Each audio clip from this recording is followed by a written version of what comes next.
In the early days, Vogue, it had to be closed hair. You couldn't be seeing through the hair. So we tried to break that. And so several times pictures were rejected, and Polly would come the next day. Yeah, we have to do that again because the hair.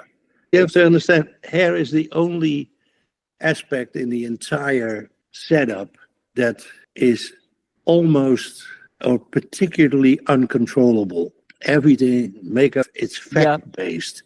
Right. Hair is still more, unless it's glued down, but if it's not supposed to be glued down, it is chancy.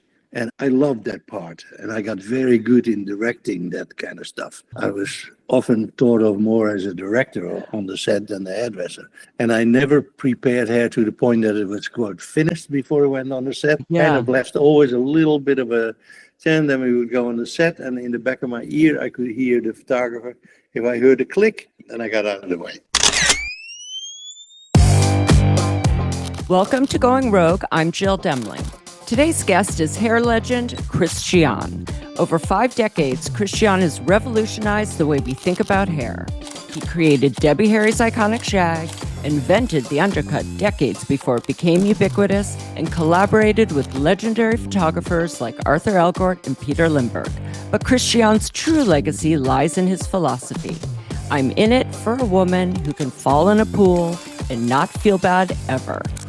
That became his mission, make people comfortable with their hair. Let's cut to the chase as the man who changed beauty standards forever goes rogue. And to see the images and find out more about the other industry icons we discussed today, head to our website, goingroguepodcast.com. Hi. Can you hear me? Yes. Can you hear me? Yes, I can. All right. Thank you for doing this so much. You look 12 years old. Well, okay, so I always get stressed when I have any hair legend, but I haven't had your level yet. I'm always like, my hair. And then I'm like, oh, but Christiaan doesn't think about it that way.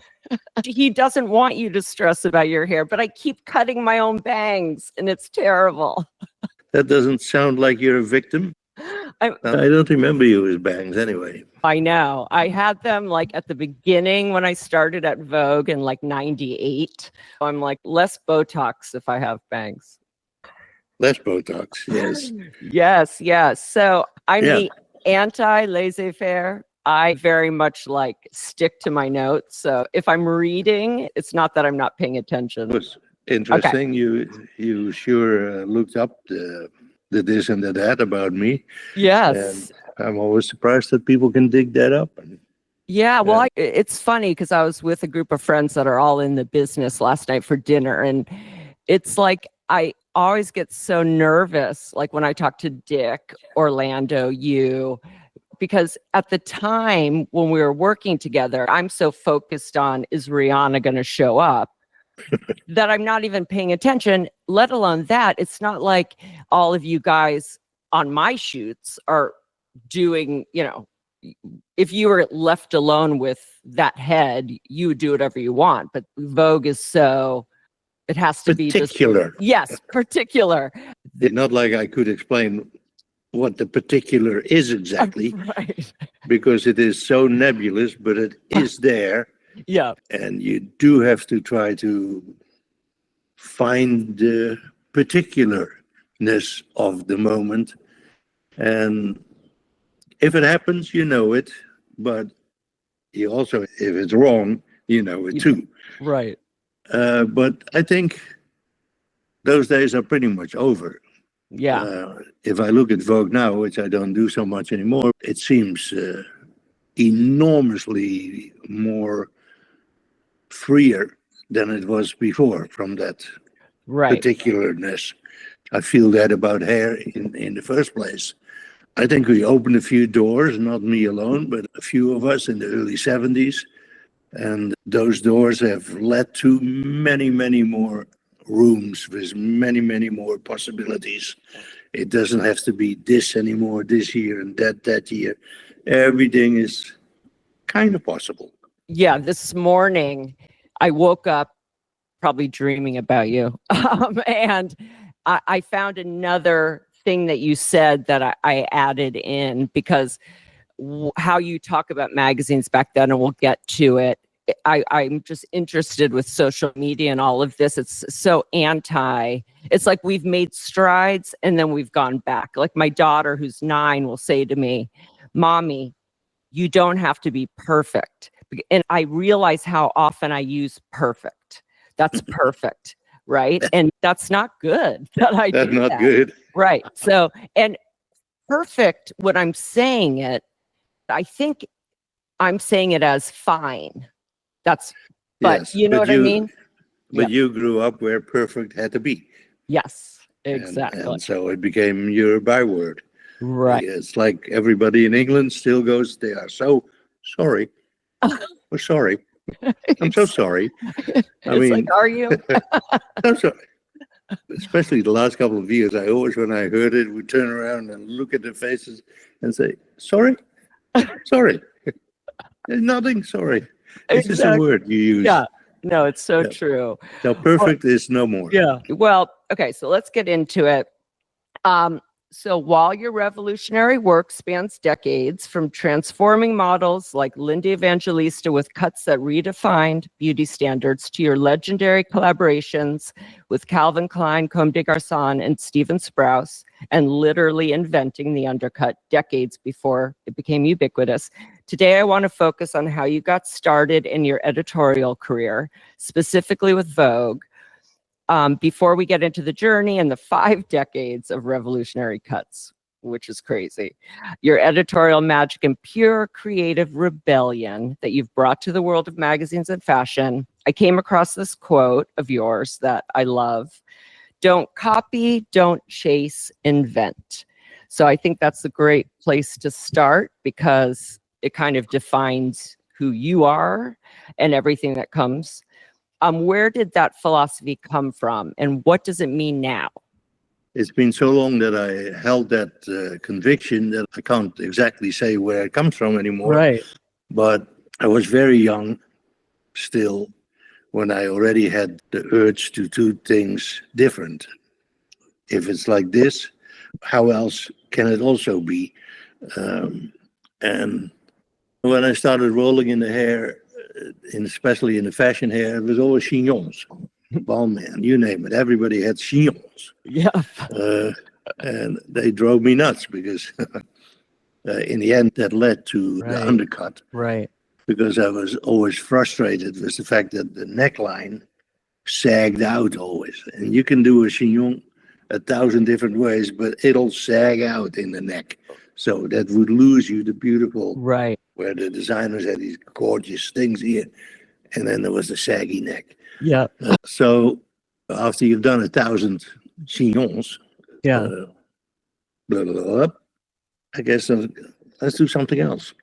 And of course, Calvin was the first one where I was hired to do his fashion shows, who Wonder Above Wonder decided to use just the current editorial girls on the whole. He still sprinkled them with Delma and a few other of the greats, runway models. But there were the regular girls, Naomi later, Linda, Christy, Cindy, all of those girls. And he let them have the hair that they had already. Right. All I had to do was glorify it a little bit, make it look its best. So there was this kind and that kind and that kind and that kind. Right. Then you say, see, we don't have to copy anymore. And it forced you to invent every year, every season, something that would catch the eye of the mass of fashion crows, all in black, lining the fashion runway. Because even though you are out to please a designer, you also want to throw little bits into the public that they can, hey, a signature, that's your art, you know. That's nice, that's cute, your that's stamp. Interesting. Something where they can come back with afterwards and say, what was that about? I remember doing the Comme des Garçons show where Ray agreed. I simply said, I want everything to go that way. Like if they walk forward, so the wind is that way, but I want the hair to go. Yeah. Okay, do that. And so just before all the girls, each girl went out the runway, they bend over. I went like this, sprayed it a little bit, slowly go up, and there they went. That's and amazing. Yeah. Those things ring bells in people's mind. They put you on the map, number one, but they also open their eyes to their own possibilities. Could I do something like that?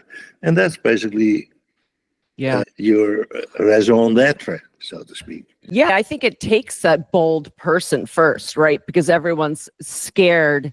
You know, there's a way Vogue likes it, and still today, Anna likes no black. It's that person that says, or Camilla Nickerson is really that person in my mind who's like, okay, but then goes and as an artist, she feels is right. And she'll take the heat when she gets back, but, you know, not conforming, right? There are people that would just feel like death to not do what your instinct says or what your mind says, the artist says, you know?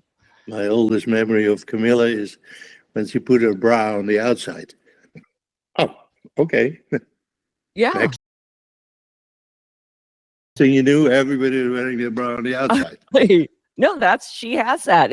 And it's not rebellion. It's almost like that's just what you want to do, and you're not holding yourself back. It's exactly what I said. Don't copy, don't chase, invent. Yes. It's easy. You just have to think. Yeah. You have to think about everything, and there are answers left and right. If you don't think, or you simply keep yourself confined with or satisfied with what is, right? You can go on forever, but I can hardly imagine that to be a satisfying life. At least that wouldn't be for me. Oh, for sure. And I don't think a lot of real artists. And I just remember being in Catholic school. It would have been 1977 or 8. And the nuns, if I colored outside the lines, our hands would be slapped. And right there, I'm being told, right, that this is art. This is not. I had my hands slapped a few times. I'm sure they finally couldn't take me anymore, and they threw me out. Oh my God. Thank God. Yeah. So for our younger listeners who are trying to understand how someone actually gets to a life in fashion, childhood often plays a part. Many of my guests knew very early what they wanted to do, or they were almost drawn to it. And whether they pursued it when they had a choice to, when they're out of the house, or whether it had been put back in the closet, it came and grabbed them. It's been really interesting. It's kind of like the artist will be brought back to what he or she is meant to do. It's just really interesting. But the childhood, I feel, has always played a role in whether that artistic side was encouraged or whether parents or guardians didn't understand it, didn't know it even existed for work, or New York, Paris were so far away, it seemed far more a dream than a potential reality. But your story is really different, having almost had it in your DNA. So to spare a very, very, very long, which will probably be long already, podcast interview, I'll just read your words because you've told the story a lot and you tell a long story very quickly. Okay, so I'm Dutch. I was born in 1945. I'm the oldest of 12 kids. My father was a barber, Catholic. I became a barber because I had to help the family and everybody had to chip in. I was the oldest, and as soon as I was big enough, 12 years old, I started working in the barbershop, sweeping and this and that. Only men's hair. It was a real village full of farmers. My first actual act beyond washing the floor was soaping up these guys 2 times a week. I would soap them up and my father would shave them. And then to learn how to cut, it was perfect. He would draw a line and I would go up there with the shaver and get rid of everything under the line. And then he would come back and make the transition a little sweeter. You've also said you eventually cut the bottom part of kids' hair, which is funny because you've pointed out it's basically what you see on the street today, shaved at the bottom, long on top. Then your father decided you should learn the woman thing. So he sent you to women's beauty school in Amsterdam for a year. I got all that down, you said. And you were meant to take over the barbershop and expand to women too. great expense. My father sent me to beauty school in Amsterdam, and then poof, I had to go into the military. You were drafted and chose the Marines because you thought these people seemed to be going out of the country and traveling the world. And that worked because next thing you know, I was on my way to Aruba and Curacao. And I spent close to 2 fabulous years there where I managed to shuffle out of anything hard because I was the barber. And on the side, I would go around the island doing haircuts for the prominent families, one of which was in charge of the oil refinery in Aruba. That family took a liking to me and took me in as their sort of stepchild. Okay, let's start there, and then we'll get on to your crazy come to New York story. So starting with childhood, do you remember being interested in hair as a child? Or was the barbershop something you just had to do? You're the oldest. You had to start working and help out where you could. Was there a time that you dreamed of, I don't know, you know how kids are. They're like, I want to be a doctor. I want to be a... No, none of that. None of that. All I can remember is that I was interested in lots of things and analyzed lots of things. Hair was just there. Right. But we also were sent to the fields to do other things. And you would think about that also, but none of it was relatable to a passion that I developed for one thing or another. If anything, just to think about things, analyze, see what you feel is good or what you feel is bad about it. And what bad about it, you try to better or this or that.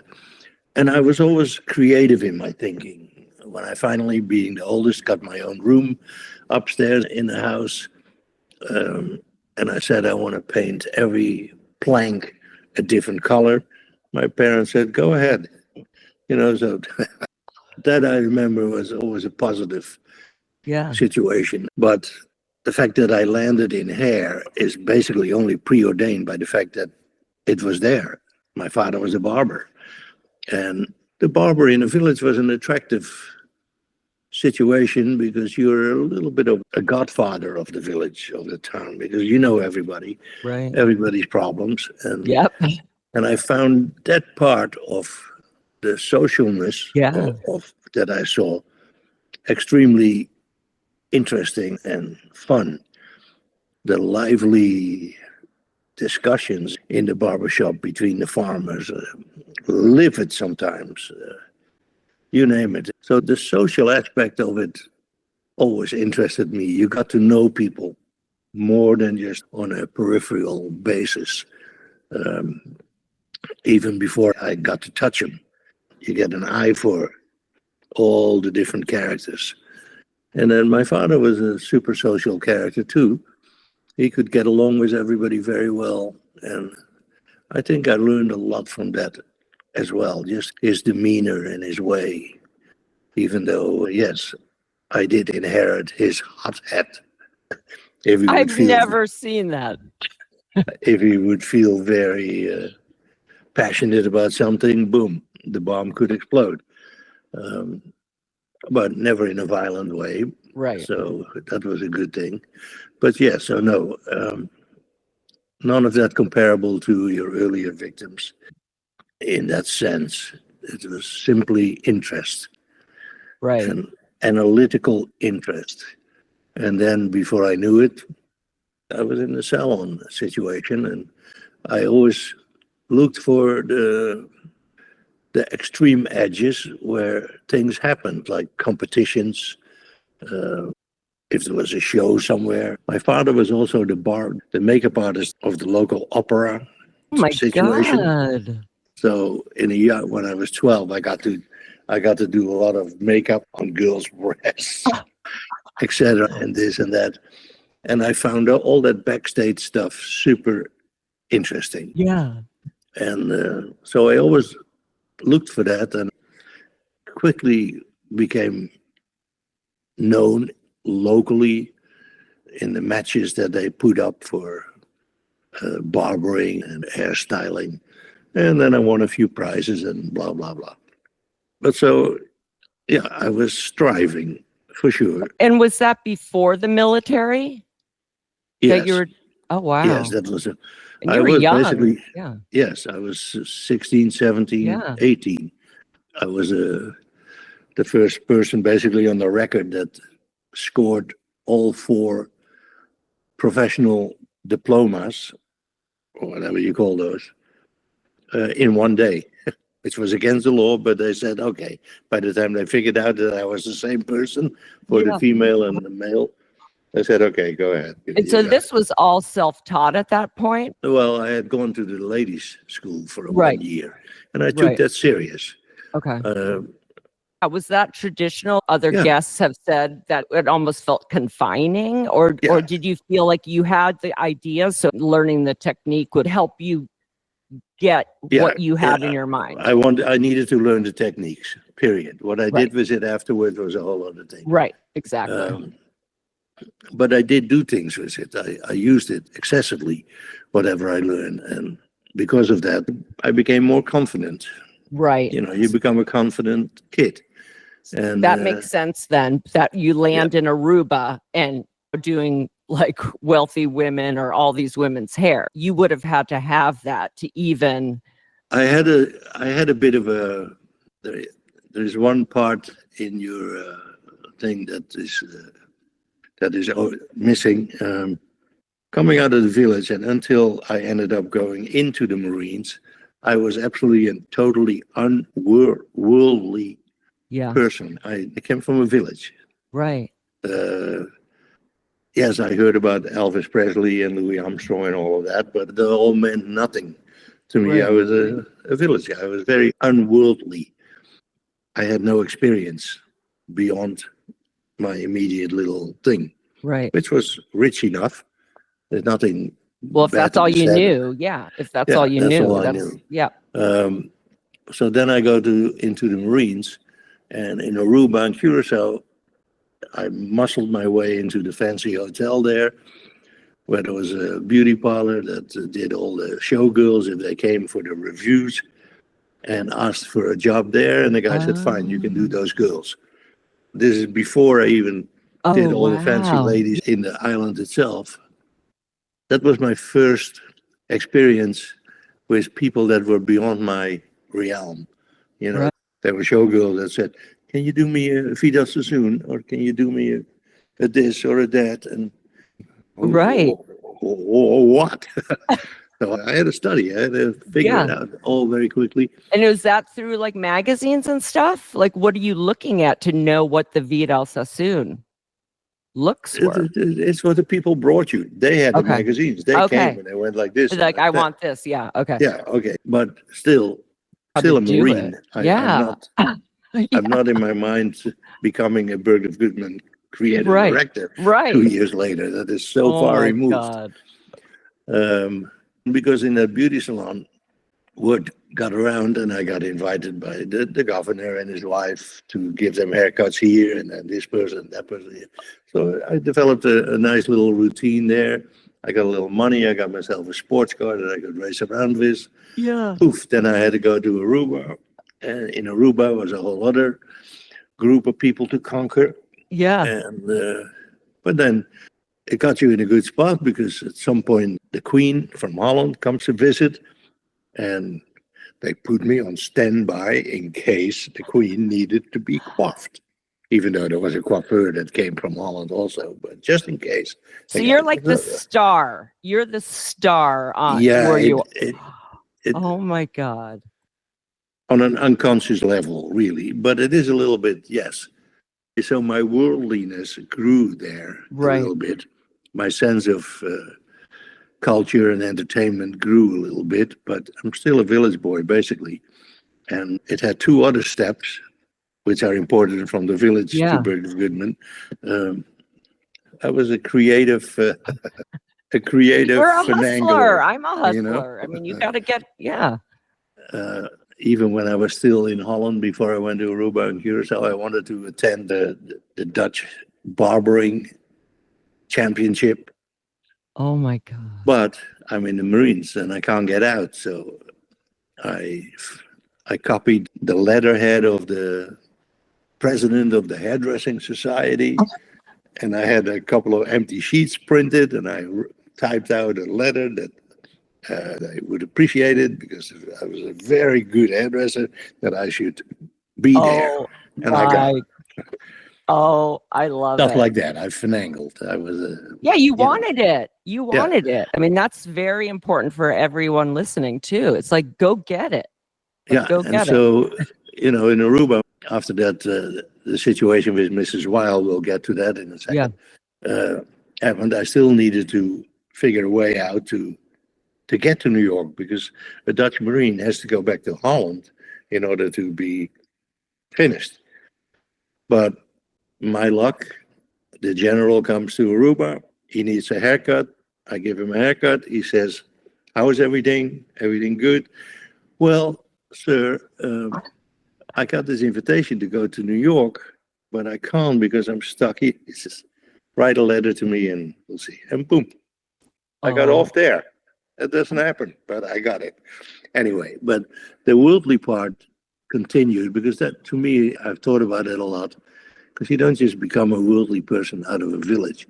Right. But curiosity helps. Curiosity always, yes. Yes. So after I made that initial trip to visit to New York with Amy Green on behalf of Mrs. Weil, Kurt Weil's wife, quote unquote, mistaken identity. I had to go back to Holland to see my family, number one, and to wait for the paper, the naturalization kind of paper, the green card kind of stuff to come. So I'm in Holland for a couple of months, and word comes that it's take another couple of months, blah, blah, blah. So I said, well, what do I do with my time? And by then I had gotten the invitation to come back to work at Bergdorf Goodman. Right. No idea that I was thought to become the creative director at Bergdorf Goodman. Right. You thought shampooing, right? You didn't even know you were going to have your own chair. I was as young as all the assistants were there, and all the big guys are older. So I never had that in mind, but I thought, in case I go there, I better learn French, because as a hairdresser, you got to be French. I was scared to go to Paris. That was too big. So instead, I decided to go to Lausanne and Geneva. And lo and behold, in Geneva, I get a job at the United Nations beauty parlor, more or less. Right. Because I spoke English, but still I learned French. And that lasted half a year. And then I finally got the papers and I went back to Holland. Still had to wait a couple more weeks. I fell in love with my current wife. Wow. But still left alone to go to New York, where I then, in a couple of months' time, became creative director of Bergdorf Goodman, beyond my imagination, which, by that time, was a much better fit for me, comfortably, because I had seen the world a bit, and felt more comfortable speaking English. Because in the beginning at Bergdorf Goodman, I didn't say a word. Right. I was just trying to figure out what, how does this all work? Yeah. Because the things that came to me were kind of otherworldly. If the kids are listening here, this doesn't happen to anybody. It's a complete fluke of fate. Fate is not fluke. You know what I mean? Yeah. There's also a lot of us, me in particular, and other people I've talked to through this, there's something really to be said about being in the right place at the right time. And really, from Orlando to Dick to all these creatives, there is always an element of something that happens that was not planned or that you knew at the time. You were in the right place at the right time, but there's more to it than that. You have to be the type of person that can be in the right place at the right time. There is something different there. It's not completely settling. True about me as well. Yeah, it's not settling. This is where I say, and I get chills, that it found you. Your destiny is your destiny, and unless you are acting against it, if you're open enough or if you're passionate enough, I feel like you will be on the path you're supposed to be on. And what happened was meant to happen from the beginning, right? Yeah, I still call it a lucky fluke. I meant lucky fluke instead of lucky fate. Yeah. Because fate is also a little, I know I'm Catholic, but not that faithful. But definitely a lucky fluke.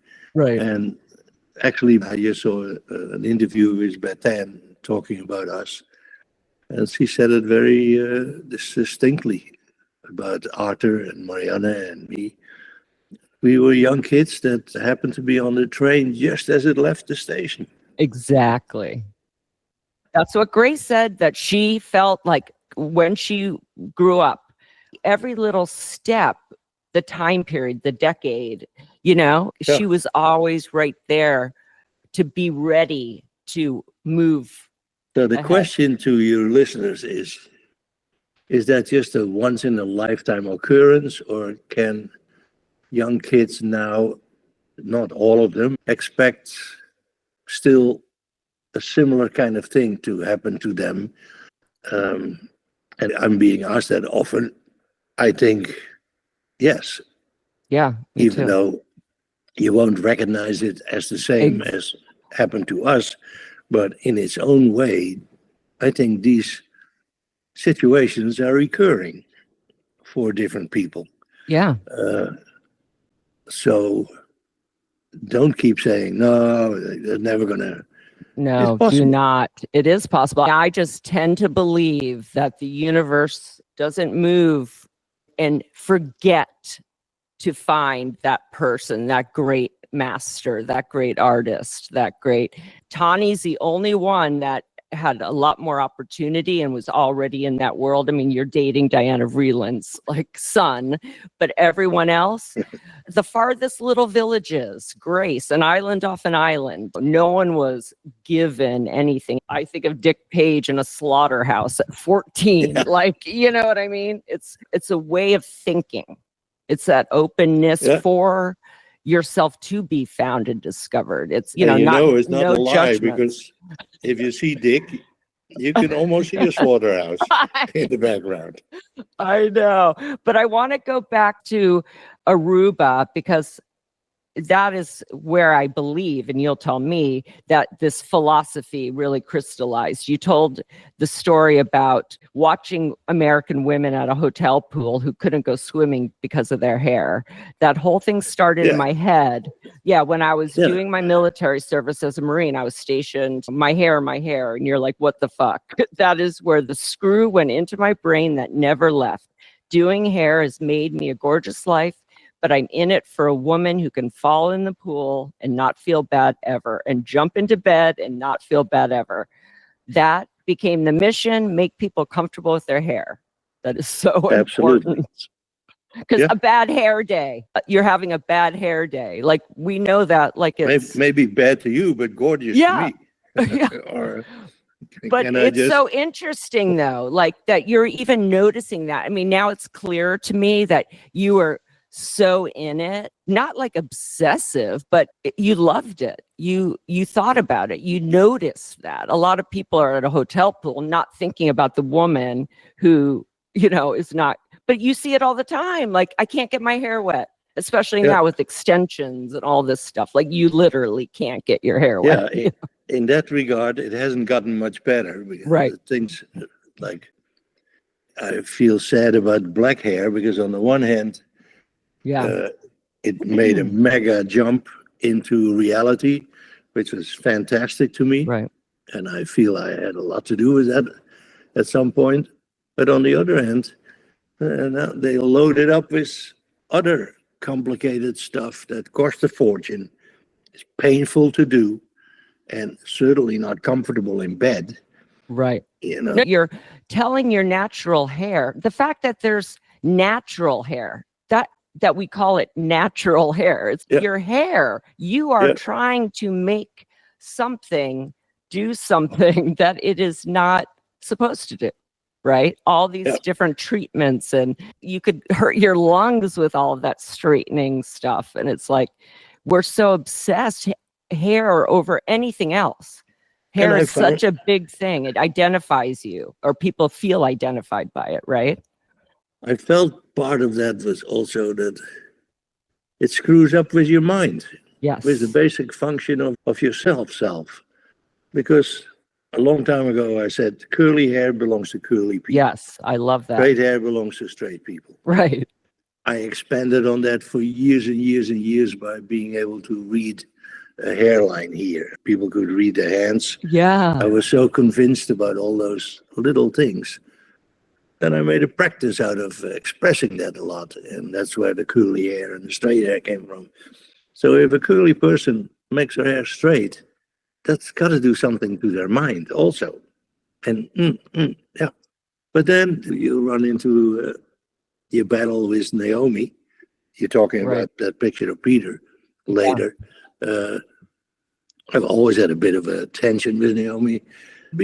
Have more blackish hair, especially that day, I remember very well. And she says, fuck you. You can have dreadlocks, because I did have dreadlocks in those days. You can have dreadlocks so I can have white hair. And what am I going to say? Yeah. I mean, listen, I got a perm when I was younger. No one get a perm. I messed it up forever because of that damn perm. You know, it's like we're always trying to be something different. We can't be happy with how God made us. It's like God made your hair curly. It goes with every feature. You know? There's a huge artistic angle of the population that sees all aspects of humanity as available for artistic manipulation. And I can dig that. Yeah. That's perfectly true. But I also think it's why you're doing it. Why? Is it because you want to? I felt bad for these huge generations of black mothers, black children who had to go through this straightening shit over and over because of the pressure of our society. And that's just wrong. It's not necessary. So all of that fed into my militaristic attitude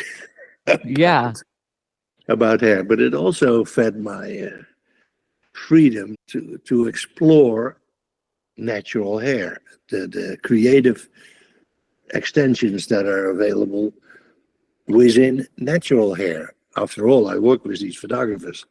They're all different. Right.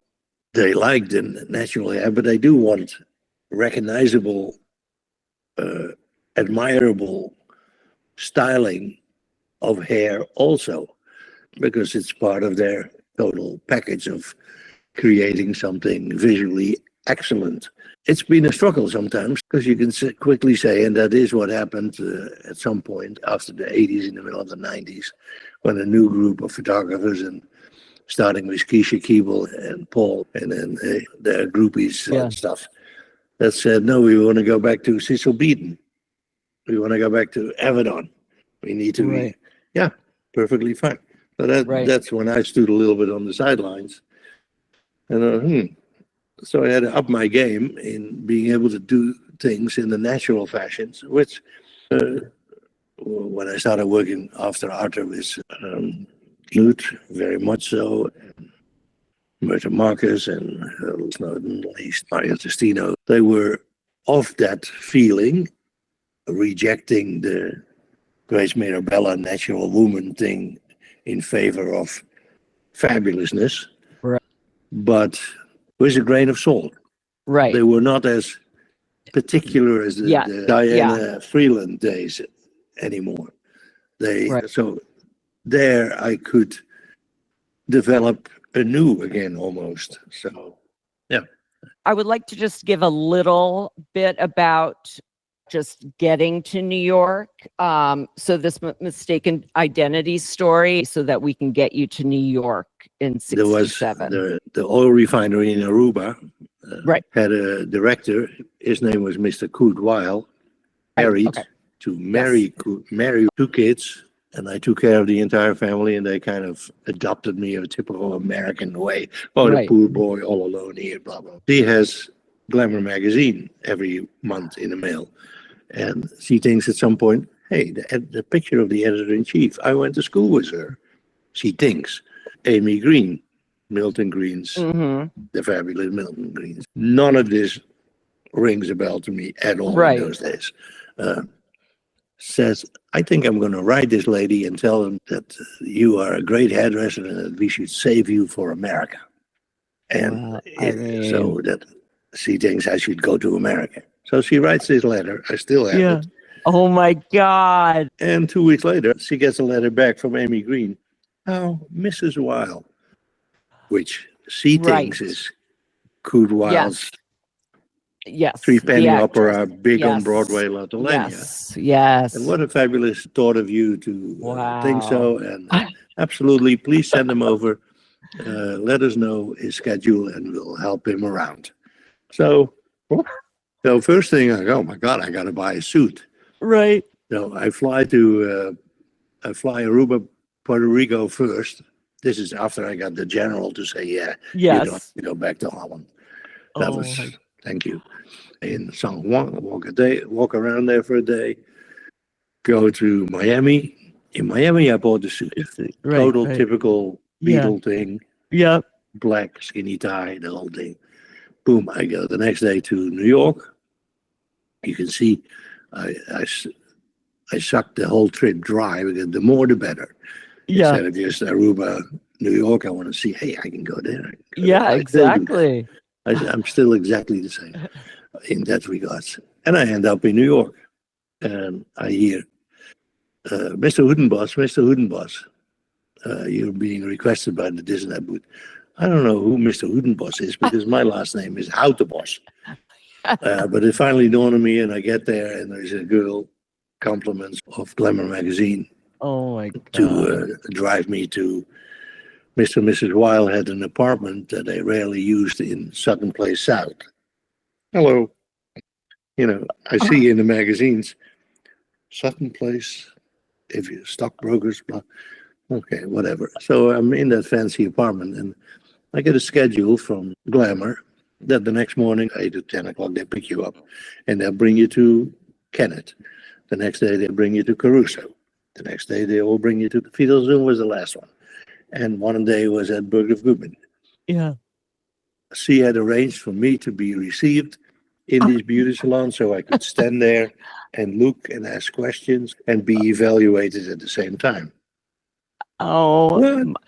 But I don't, I'm not saying anything. But you're good, right? So but I'm not. I don't know yet if I'm good where I'm going. But did you feel like, were you nervous, or had any of this imposter syndrome thing? You said you were confident, and obviously you hadn't experienced any of this, but you were confident in your abilities. But were you like, oh my God, do they think I'm someone else? Or were you just like... No, that part I can't agree I ever had. Right. I did have confidence, but I also developed an extremely urgent drive to learn everything about hair. Wow. So that I would never be in a situation where a client would sit in front of me, would ask me something, and I'd be dumbfounded. Right. Which is a little bit what I felt when the first showgirl in the hotel in Aruba sat in front of me and started talking about their haircuts that I had no idea what they were talking about. So that's when I wanted to learn everything about. You can't learn everything, but I wanted to be confident enough that I could approach and would do something good with all kinds of hair. Right. And that's important, though, because Orlando tells a story where a whole Vogue shoot's called off and he was blacklisted because they asked him to use these curlers and he had never seen curlers. He burns all his fingers. The shoot's canceled until Anna comes in. He's never asked to shoot again. And then he goes that night to the store, buys the set, and spends until midnight learning. Never again. Yeah, exactly. And that's a certain type of person, too. To recognize that and think, okay, let's do this, Yeah, I was very good at pretending that I belong where I am. Fake it till you make it. Yeah. And I held my mouth a little bit because I was very aware that I didn't have the sense of humor that from the language that other people around me had. Right. So I'm in New York, I'm being chauffeured around, I'm standing behind Kenneth and Sassoon and for a day at a time, and they were all super nice to me. And so I saw. And what were you thinking when you saw Vidal Sassoon? Were you like, oh my God? Yeah. But I don't know. Yeah, of course. Pretended it was super normal that I was walking around there. I couldn't give away that I was just a village right, dude. Right.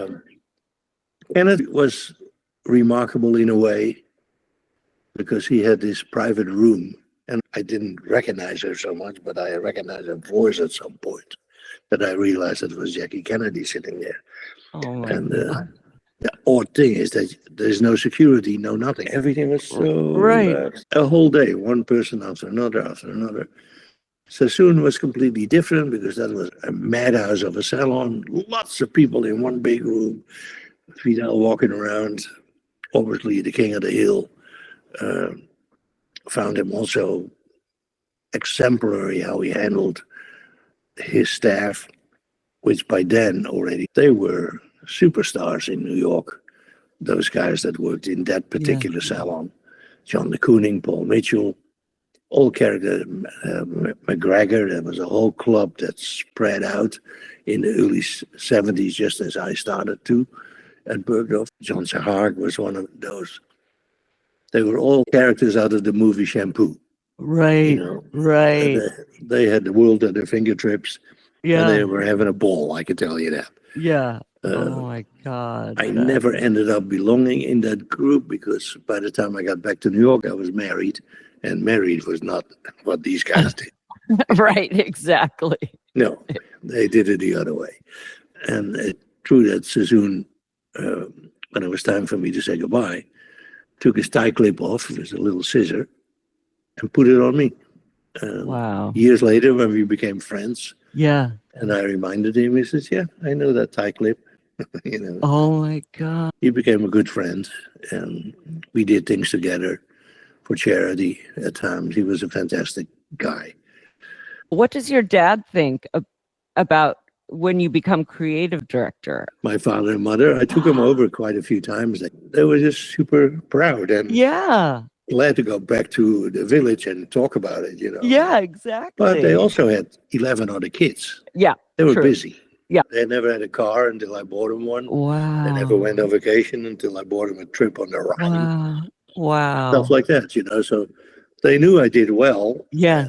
And, but what exactly I did, nobody really understood until they grew up older and they saw more newspapers and magazines. Magazines, yeah, exactly. Well, let's get to magazines. You end up having BG cut for like the daughters of the clients, a different atmosphere for them. And then you're frustrated, ready to do something different. You start feeling disrespected, basically. Yeah. I'd gone to Paris, bought myself a couple of Pierre Cardin suits that happened to be gray and brown. And then I come back and, sorry, we have to be, and I'm the creative director. Yeah, I'm exactly. supposed to set the example. No, I don't like blue suits. But as soon as the BG cutaway was under wraps and it was running nice, which basically ran on my old assistants. Right. They kind of disavowed that I had anything to do with that.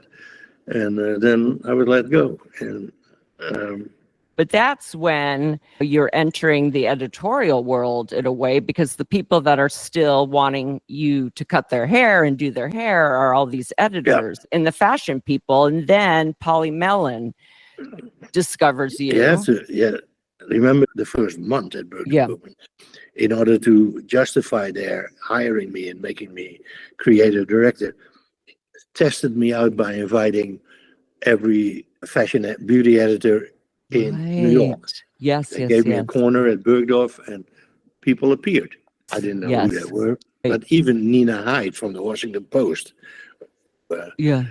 Gloria Emerson, the war correspondent of the New York Times, all these characters. Oh my God. They didn't tell me who they were. Right. They were just people to me. Right. They got a complimentary thing.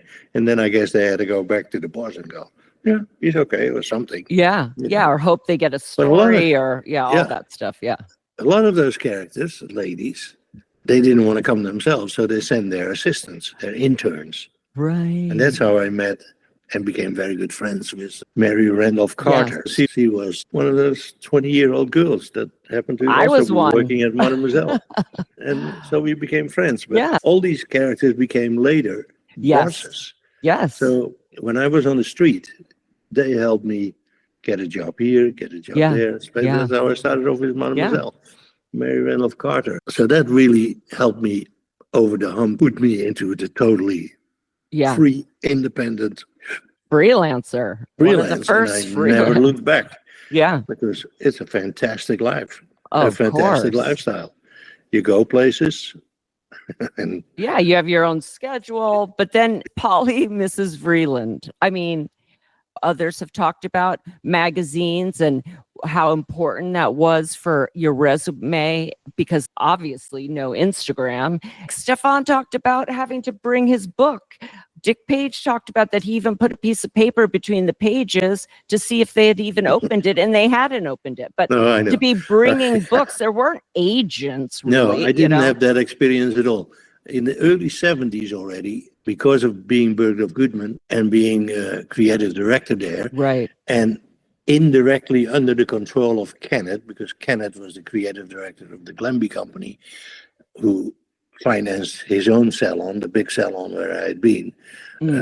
He also had 2 or 3 young kids in his stable that, like me, were assignable to go with a singer, like happened to me, Johnny Carson, or, to go out of the salon doing things, and so to end up at photographer studios.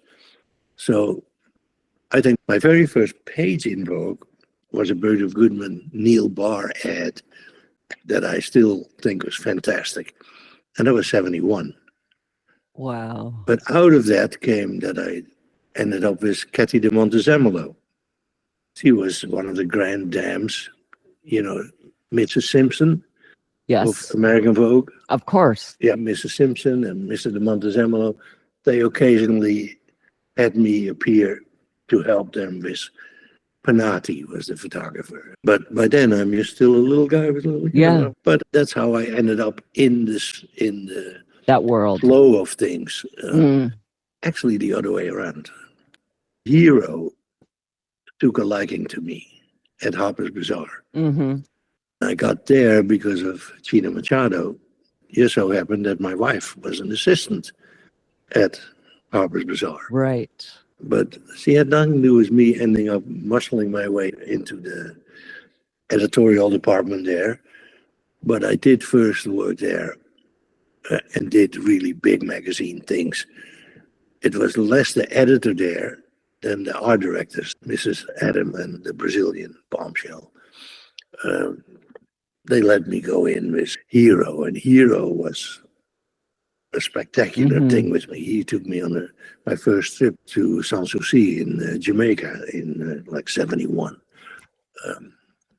But the result of him were big pages in a big magazine, Harper Bazaar. Hey, look at me. And so from there, slowly, I morphed into meeting Arthur and Mademoiselle, and from there into Polly Mellon and American Vogue. I know my first job with Polly, we were in the hallway there because they didn't have separate rooms there. And Polly took me by the hand and says, I have to introduce you to Vreeland. Oh my God. I had heard my mouth full about Handshake. Diana Vreeland, but to tell you the truth, it was in and out. If I said a word, I don't know what it was. Right. But a handshake and a good luck and goodbye. Whereas Polly was much more hands on me. She formed you. She finangled with you. Right. She worked on your heads intensely there all the time. I'm not the only one who says she made my career. Even then about hair, there was friction sometimes because in the early days, Vogue, it had to be closed hair. You couldn't be seeing through the hair.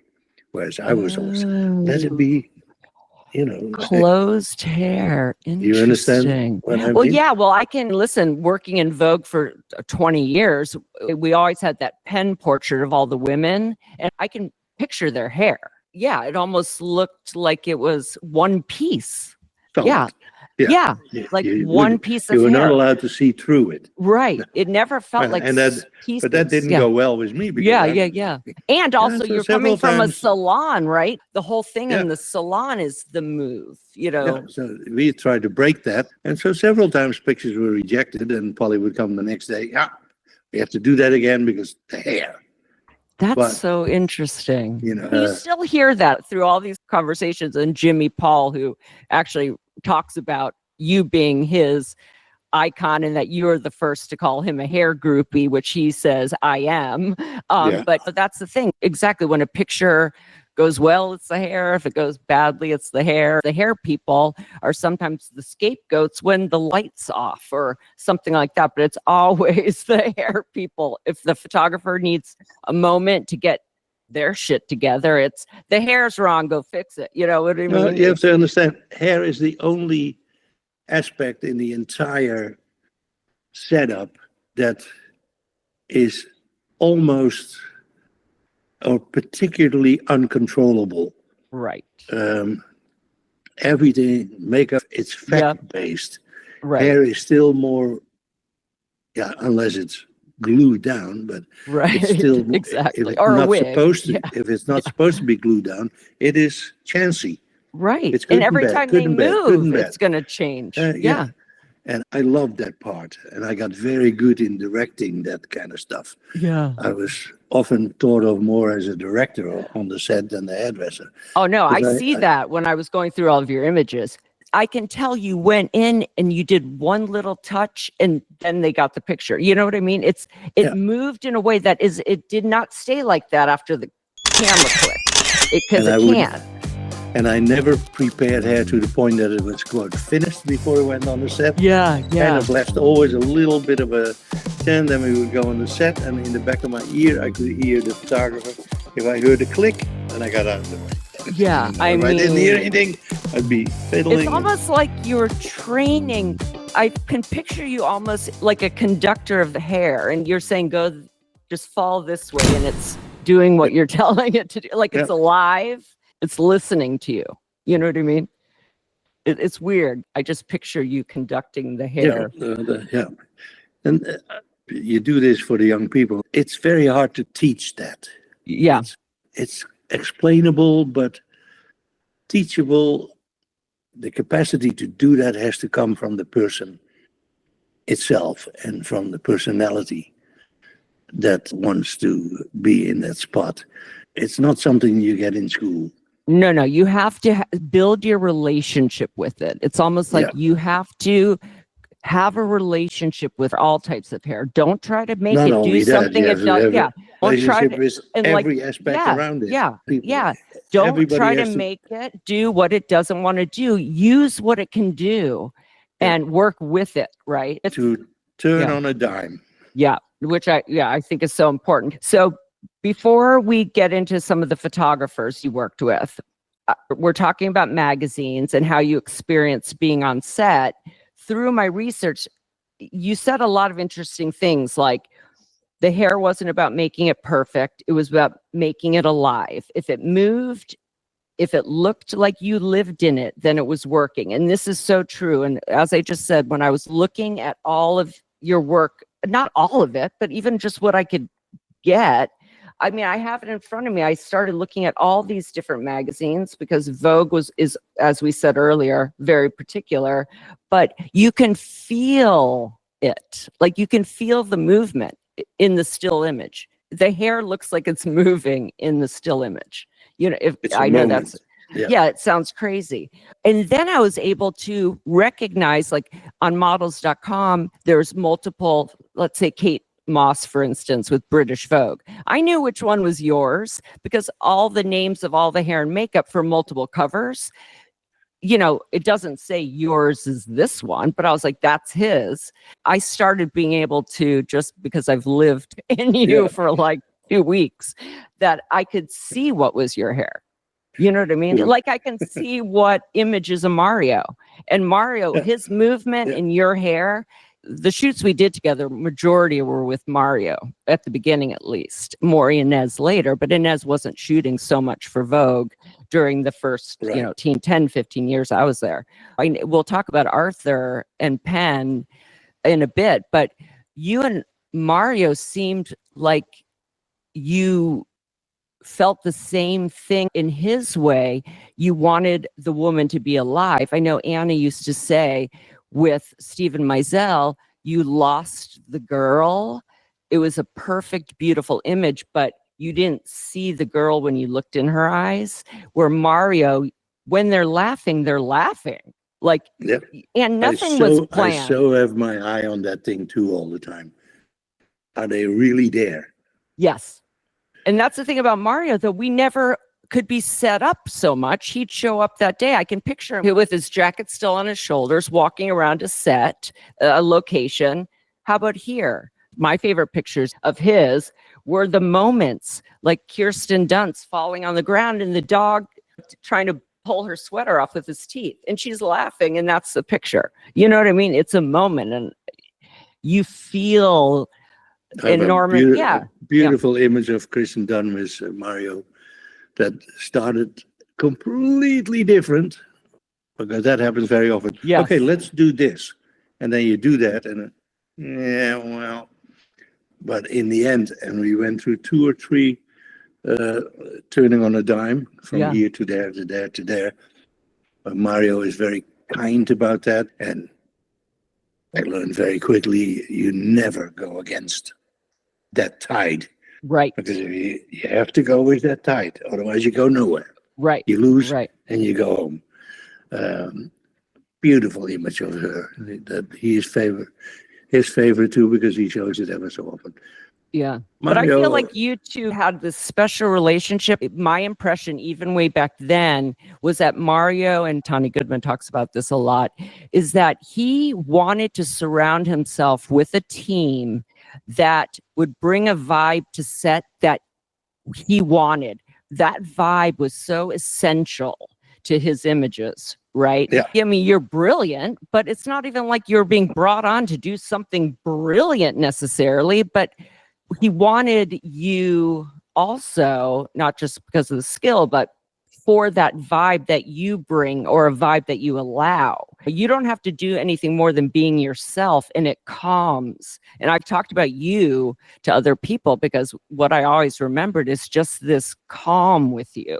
There was never any of the diva behavior that I know I've seen multiple times. It was a calm confidence. It took down any of the anxiety that's inherent, because I was on actress shoots. So they're not used to this, especially with hair. Everything you're doing, there has to be a trust there, because anything that's not what they're used to seeing themselves like, you have to trust and feel that calmness. And when you say teams and you talk about this, we'll talk about Arthur, because it leads into him, that you two were one of the first teams.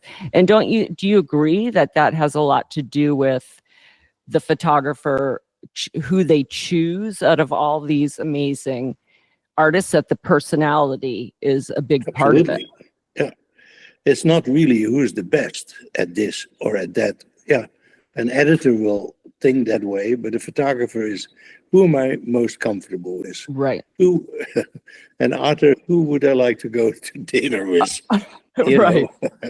Right. And that's how you look at the girls that you want to go travel with, the hair and makeup that you want to travel with, because you're going to be together with them, and each personality to feed into the final result that you're there for, Exactly. And Mario very much was very distinct about the kind of guys he wanted around him. They were always super people. Yeah. I can't say a bad word about it. But let's start with the beginning, because I'm interested the difference between Arthur and Mr. Penn. You talk about, you began collaborating with Richard Avedon and Irving Penn, whom you've described as kind and friendly, but heavy-duty serious. I felt like I was going to church when I worked with them. Their meticulous, exacting styles taught you the elegance and structure and simplicity in portraiture. Then came Arthur, whom you met during a Mademoiselle cover shoot in 1969. Working with him, you said, was like going from church to dancing in a nightclub. He didn't agonize. He just picked up a camera and started shooting. The spontaneous energy resonated with your vision. You said, I was into getting a woman to live with her hair freely and to not support hair on the person that isn't really their hair. You went on to collaborate with Arthur through 70s, 80s, into the early 90s. Grace, who talks a lot about Arthur, they had this incredible relationship. She says Arthur's pictures are about the moment. And this reminds me of Mario. He just dives in. While I'm very linear with a tendency to line everything up, models, props, background, Arthur can break all of this and still respect the creative narrative. He fills his images with life. There's an effervescence to them. Arthur's unique and irreplaceable. And then Phyllis, I spoke to her at length about Mr. Penn, and she said he changed my perception of what is beautiful, for one thing. He taught me to be prepared because he considered every single thing. And he would say, what is her hair going to look like? Is there something on her head? Is she wearing jewelry? What do the shoes look like? Even though he cropped them all the time. But it's just to get an idea. And of course, it changed when we got to the studio, but he taught me to think of every single thing. He also taught me to think beyond the obvious illustration of a picture. So what was your experience when it comes to your craft? They're very different, obviously, and you worked with both. Well, there are two differences. But the overriding difference is that, at least with Arthur, I knew I could stick my finger in there anytime I needed to. And there didn't have to be anything preconceived before he started shooting. Right.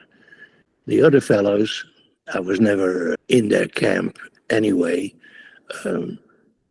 They wanted and Polly was very much on that side also. They wanted preconceived stuff that wasn't there yet, and if it's not there yet, how can I, whatever.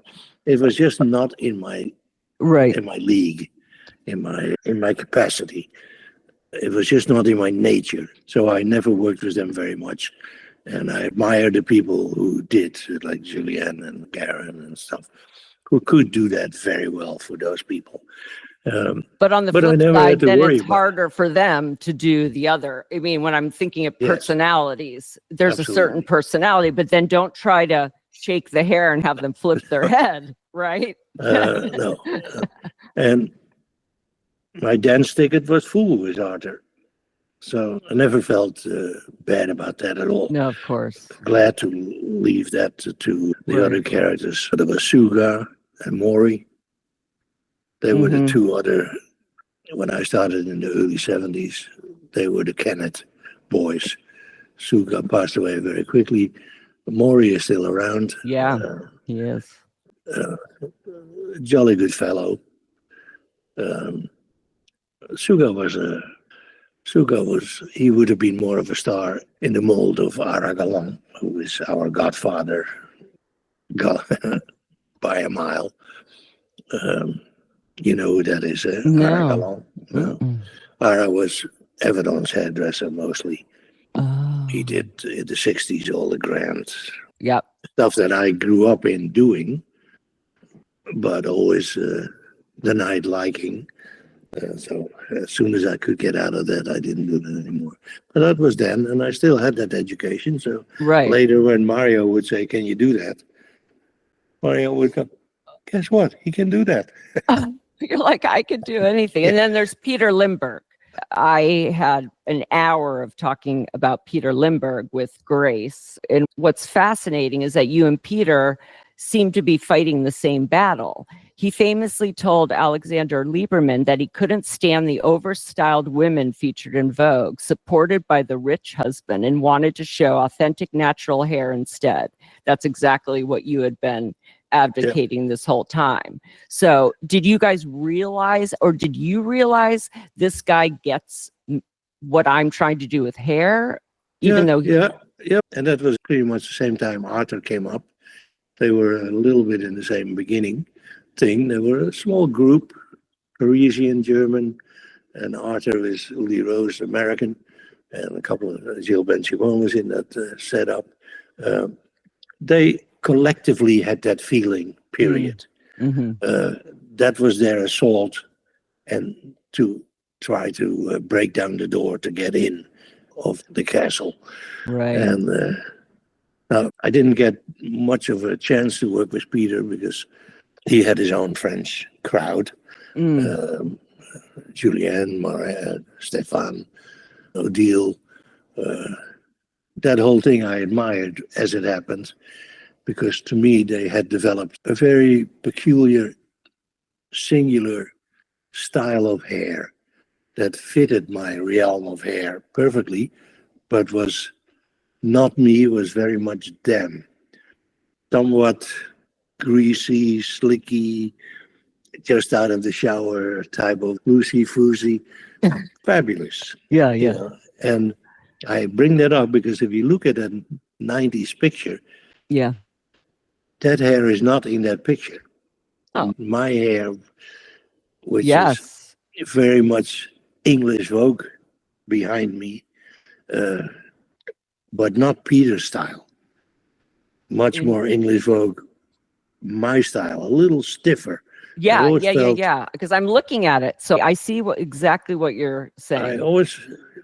But that was the English Vogue part.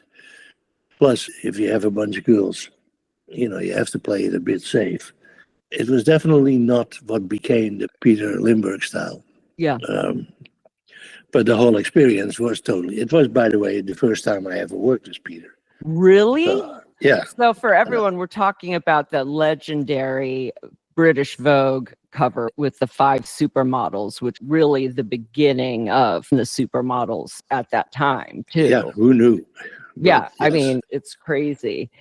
Peter more afterwards, and I certainly got comfortable doing hair for him. Right. Which I didn't really feel I did so much in that famous picture. Peter's most famous quote to me was Christiaan, one moment I look, and it looks so stupidly old-fashioned. And then I sneeze and I look again, and it looks so fantastically modern. What is that? He said, I don't get it. Well, is it just the process too? Phyllis Posnick talks about what she's learned is that she has to let everyone have their process. Like if she's looking at the hair and it doesn't look like what she has in her head, let them have their time, because it might turn out that way. It might get there, or it might be better most frequently. It's also much more nebulous. It's not like makeup where you can say, take that pencil and draw a line. And you don't know what the hair is going to be when it shows up. There's no prepping that much. No. So we are in a very interesting area towards the editor, because he can say, I want it like that, but hello. Yeah, Nadia once said about Peter, he really wants to see me. He liked me to look natural in the way I look as a human being. And that could easily describe you. Nadia and Grace and Arthur, first cover ever that I was able to stick in a hint of a dread. The famous cover where she's walking, and Grace was the editor. And it was, again, about being able to have separation in hair. Right. To have a thin dread or a thin braid and a this and that. Anyway. Let's talk a bit about undercut and philosophy, because I know I'm taking so much of your time. We're over time. I know.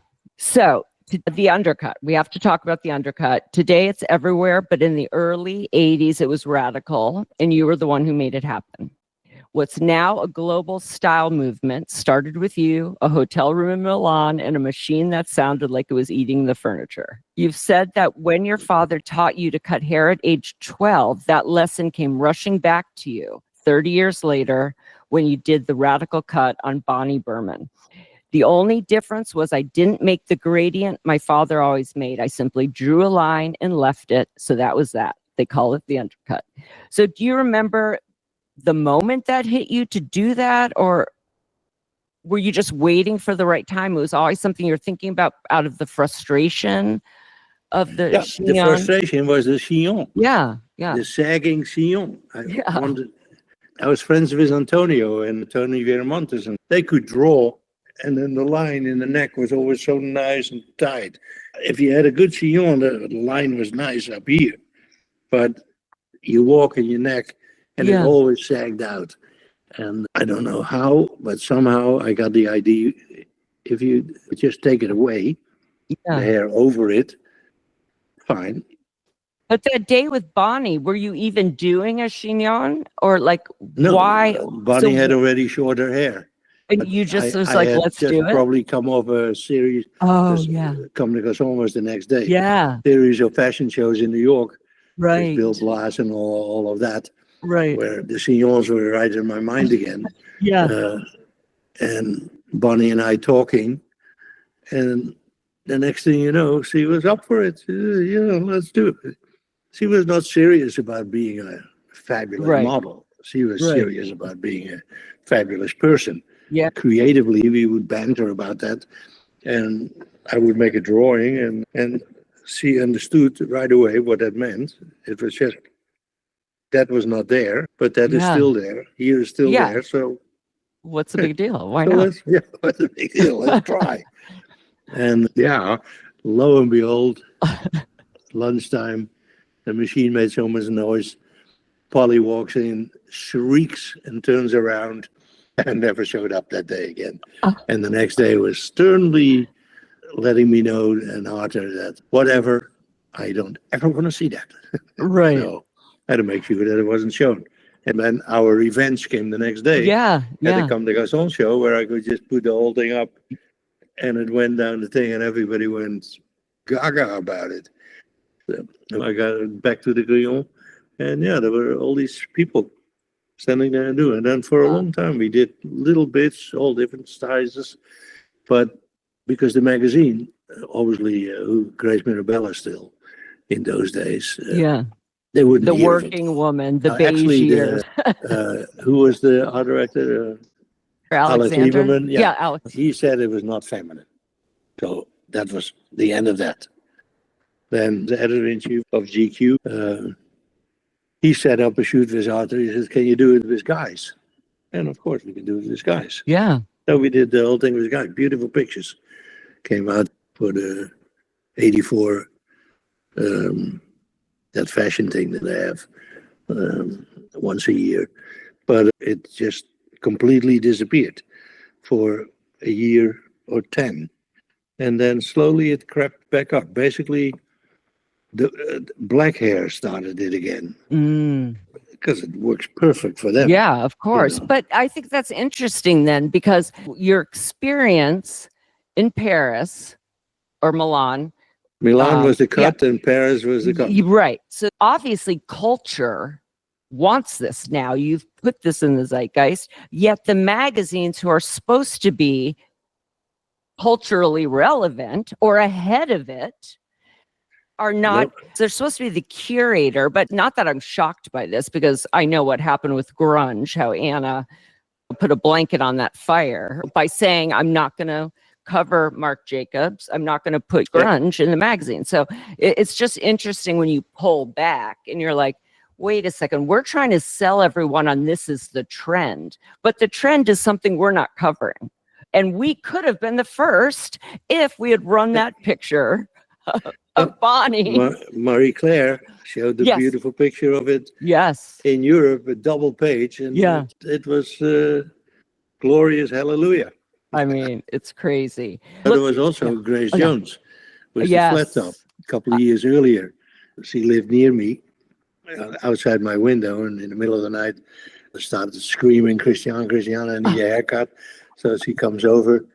Marianne is already asleep in the bed, and I shaved the sides off.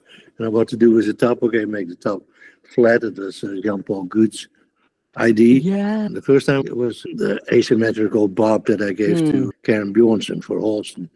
But the Grace Jones cut showed up later on the Sprinter, half a year later on the Sprinter, who had an angled version of that. And that's how you slowly saw Exactly. the thing creep away around the entire world. And that made me feel fantastic. No, but when I look at that cover, the famous Peter Lindbergh, and you see Naomi's hair, it is that asymmetrical bob. Yeah. And it defines the time. I can see that because I know in the 80s when I'm doing higher up and back, shaved here. So it's going, that's all, it's. You did that. Yeah, I did that. It was shaved in the back. So you could take your lover's hand and say, yeah, exactly. But it was a lot of upkeep, obviously, because I had to keep getting that part.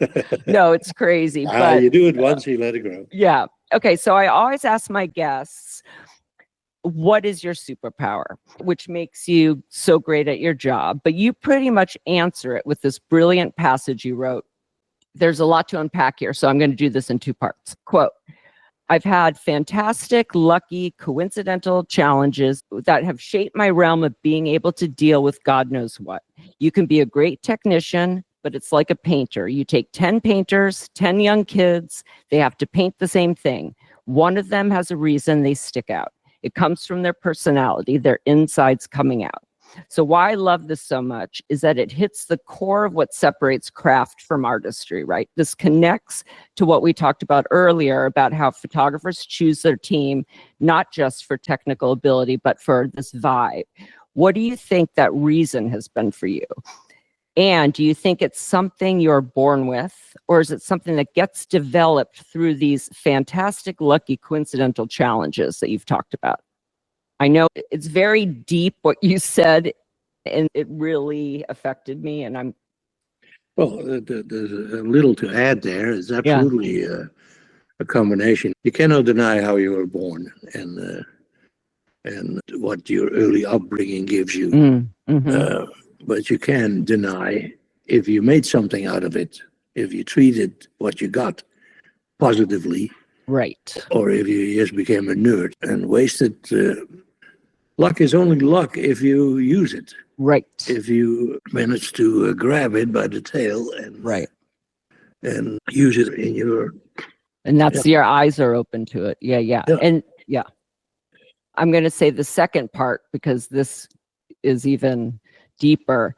I'm definitely a thinker, less social than people might assume, even though I can be quite a social animal at times. My thinking, my constant analyzing of everything, combined with my Dutch laissez-faire background, you just talked about background, and the opposite of being stuck up, must have something to do with it. It's probably the core of it. I can see virtue in anything.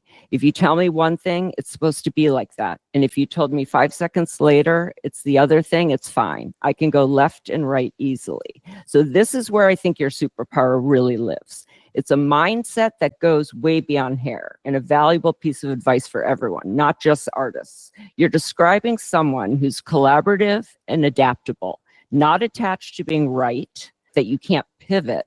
This is the opposite of the diva hairdresser who's rigid about their vision. That ability to see virtue in anything. Can you think of a specific moment in your career where everyone else saw a problem or limitation, but you saw a possibility? Or maybe it's the undercut itself. We're talking about hair because I happen to be born in hair. Right. And what made me stand out in hair is how we describe how I am, my personality. Right. Had I been born in architecture or any other subject matter, my personality would have made probably a pretty good career out of that as well. By the way, the house I'm sitting in, I designed myself alone. Wow. I wanted nothing to do with any pre-given idea. I wanted to be able to see if I could do it. Right. And we did it.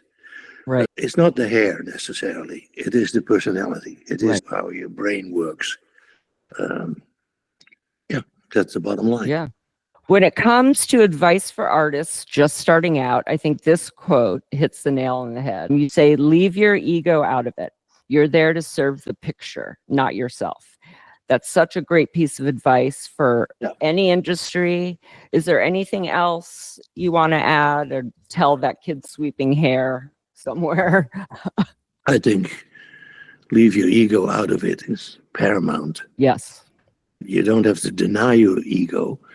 And lately, I've been often saying, it's okay. I'm happy to not do anything anymore because my ego is full. It's been perfectly fine now. And to close the loop, I'm going to read a mission you once stated so simply, it gave me chills. I'm in it for a woman who can fall in a pool and not feel bad ever, and jump into bed and not feel bad ever. That became the mission, make people comfortable with their hair. That's freedom, that's joy, that's permission to jump in the pool and live. The falling into bed is more important than the pool. Yeah.